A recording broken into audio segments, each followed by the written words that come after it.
welcome back to my channel. Today I want to do a recap of a sports card show I was at this past weekend on Saturday. It was down in Washington County, Pennsylvania, and I think it was a first time for this promoter, and let me say, he did it right.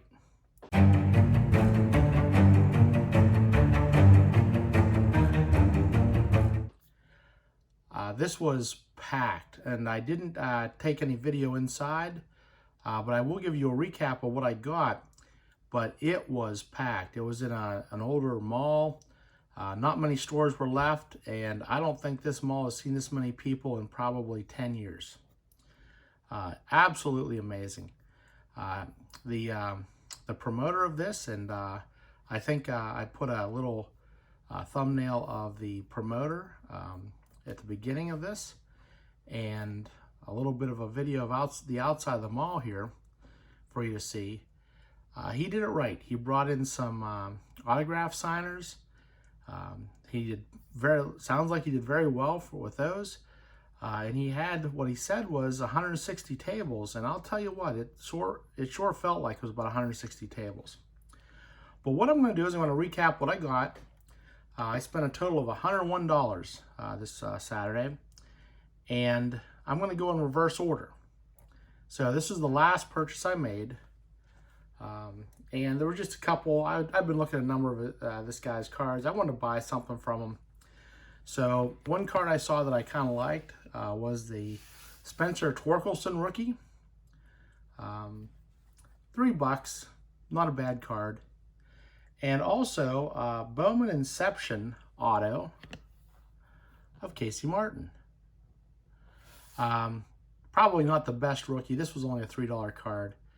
But I really like, I like that the Bowman Inception design. The autograph is on card. It's great. It's numbered. So I picked it up. I thought $3, not a bad pickup. That was the last dealer I was at. The next dealer, I think I had probably the best luck. When I take a look at the cards, they total about $45 or $46. And he gave them to me for $40. So let's take a look at what I got here. Steve Carlton traded, 1972. I don't have that. I'm going to put that in my PC. Not the best shape. These are all scratch and dent sort of cards, but nice quality card. I mean, nice quality players, not such quality cards.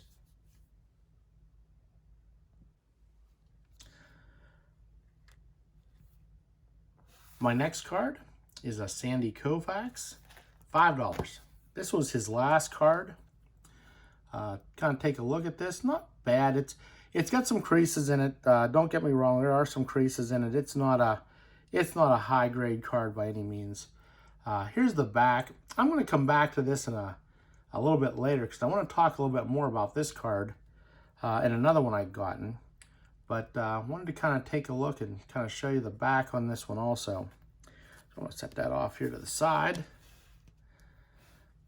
Ted Simmons rookie card.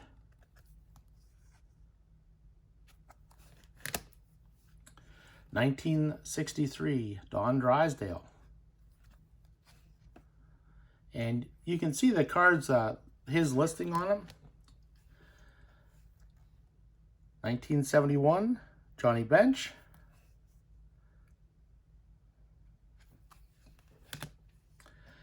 This was a pre-rookie for Derek Jeter, 1992 Classic, I believe. He also had some Pirates out because this was close to where the Pittsburgh. It's a county that's right next to Allegheny County, where Pittsburgh's located. But I picked up a John Wayner for $2. A Ken Griffey Jr. rookie card for $3. And this, he had a couple of these, and this was the better of the two.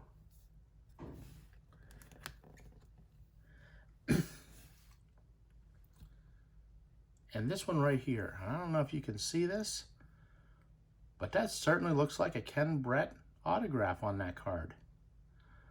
For those of you that are TTMers out there, or autographs collectors, because I think he's been gone now for a few years. I think he passed away a few years ago. Take a look at that autograph. Tell me what you think. Legitimate or not? And the last cards I got here, they were $1 each, or 5 or 6 for $5. So I got a 78 Thurman Munson, 72 Chris Chambliss with his rookie cup on there, 72 Carl Yastrzemski in action,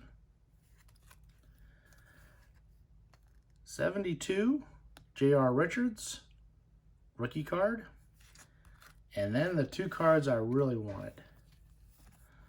Now I know these are not going for what they were back in the 90s, but these are Greg Nettles error cards with Craig on the back. These were $1, and considering I got 6, 83 cents a piece.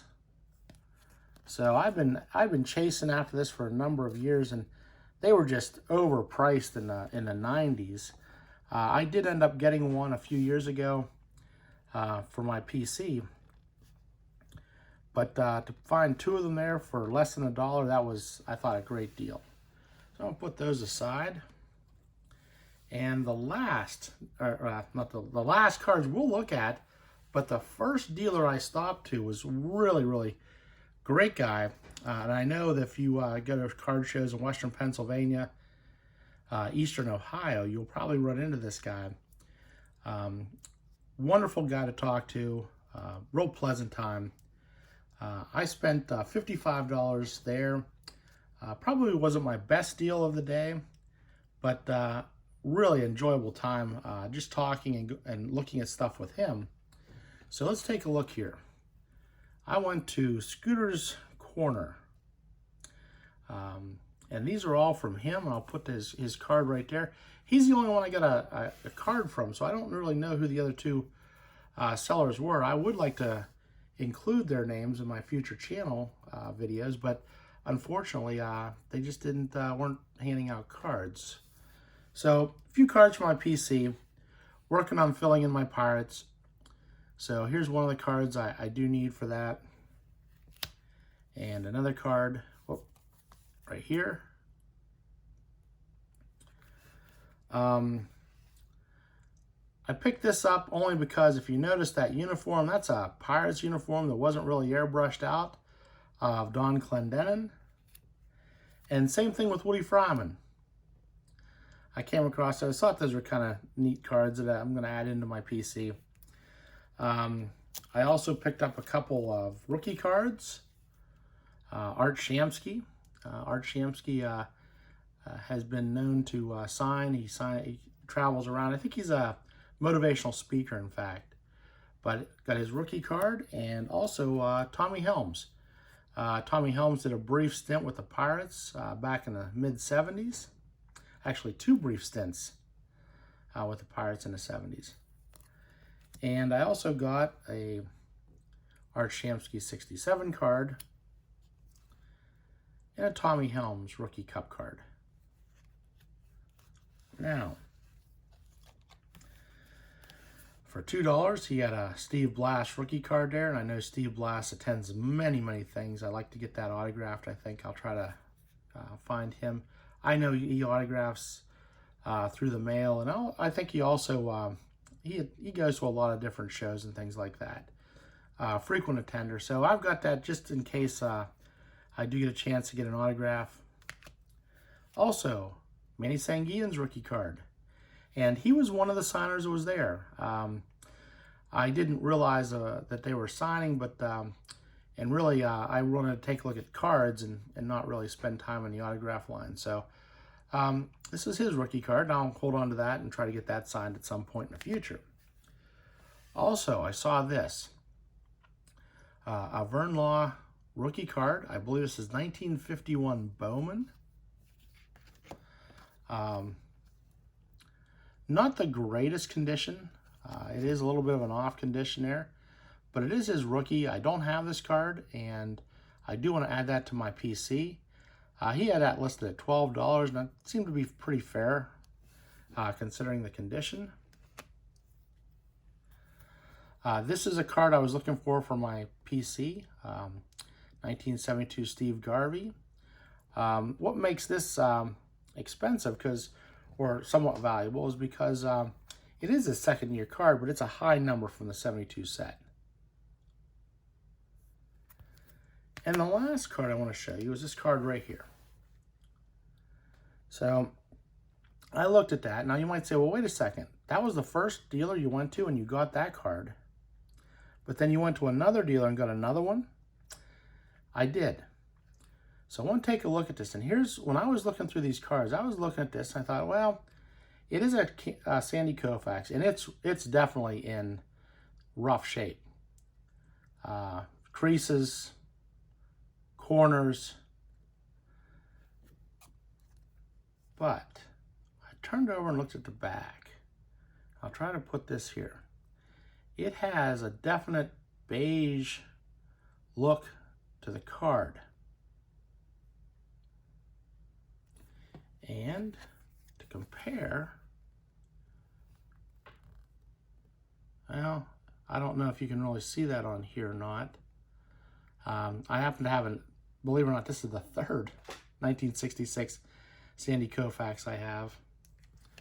But this coloring on the back here,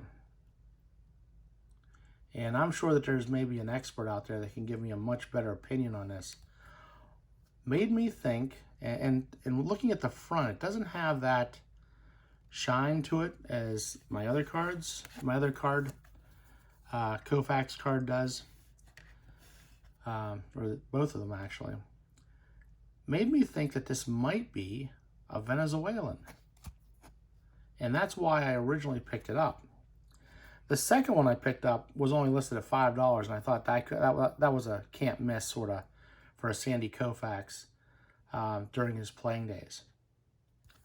But I'm going to let that sit there for a second in case anyone wants to take a closer look at it. I don't know. I don't know if that's a Venezuelan card or not. I'm sure that there's someone out here watching this channel that has a little more expertise in this than I do. But when I looked at that, I thought, boy, there's just something not quite right with that. I suppose to really find out, I'm going to have to send it in and get graded and see what they say. But I want to thank everyone for sticking through. This was a card show. I spent about 3 hours there. 160 dealers. I was mostly focused on vintage, as you can tell. There were a lot of more modern cards, and one thing I did notice, there was a ton of basketball, a ton of football. I didn't notice a whole lot of hockey. And in Western Pennsylvania, hockey is there is usually a little bit of hockey at shows, but I did not notice much hockey at all there. But I did notice quite a bit of basketball, quite a bit of football. This card show, I'm told, is coming back. Apparently this was successful enough, and by the crowds, I'm going to tell you, it sure seems successful to me. I believe they're coming back in June. So if you're in Western Pennsylvania, kind of look for it. I think it's called the Sports Card Showcase Show. And I tried to leave a clip of theirs. So hopefully you'll be able to see that and check it out next time. There's a few more shows coming up here in the next few months. I don't know if I'll hit one next month, but in May I'm going to try to get out and get to one of these other shows. But thank you for sticking with me. I hope you enjoy this. If you're a subscriber, again, I thank you. If you're not a subscriber, please consider hitting the subscribe button. I sort of have a combination of a couple things, show pickups, and I like to break new products on here and kind of go over and give you a chance to see what really I get in these packs. And trust me, I don't filter these.